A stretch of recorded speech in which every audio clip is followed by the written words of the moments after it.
Good morning, everybody. It's Mallory Smythe on behalf of Endow.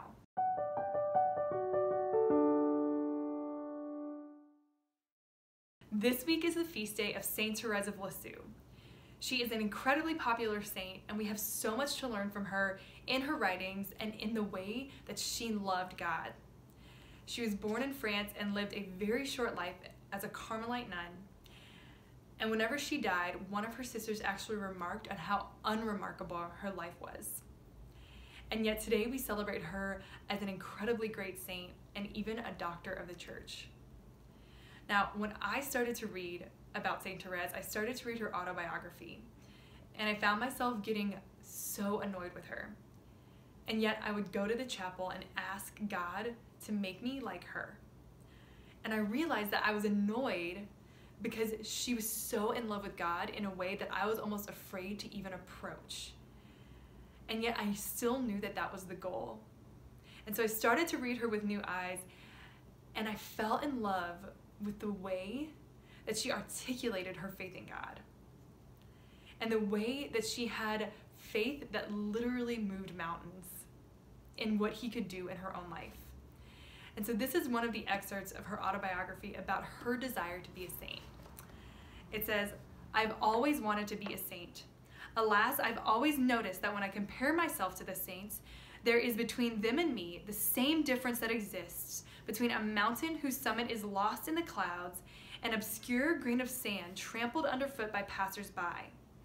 Instead of becoming discouraged, I said to myself, God cannot inspire unrealizable desires.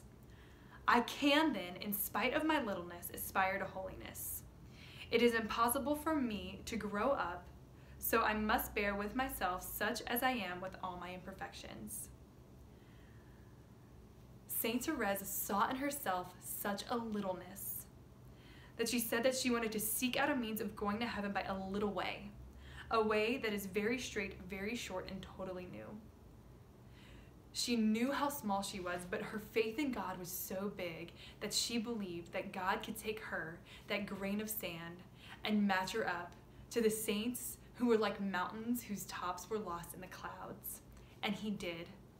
He took what was seemingly an unremarkable life, and he's made it the example for us to follow in the way that we're meant to love him.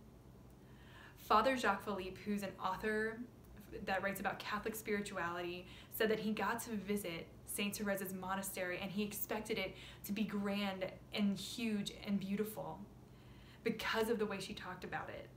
And when he got there, her cell was tiny, the monastery was tiny, and there was nothing about it that was special.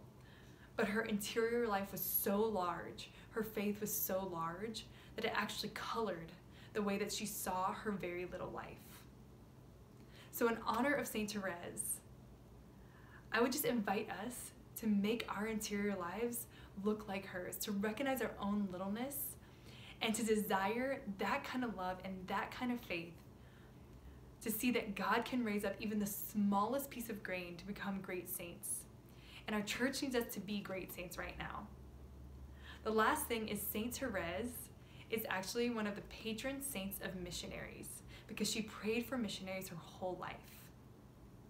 And I believe that many of us are an answer to her prayer, that God is raising us up to be missionaries for the church right now in her honor. And so we, by developing our interior life and following Saint Therese's little way, can answer the call to mission that she prayed for in her own life. So happy feast day of Saint Therese.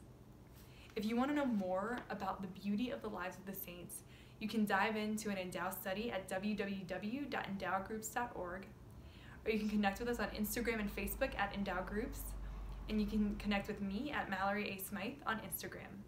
Have a great day.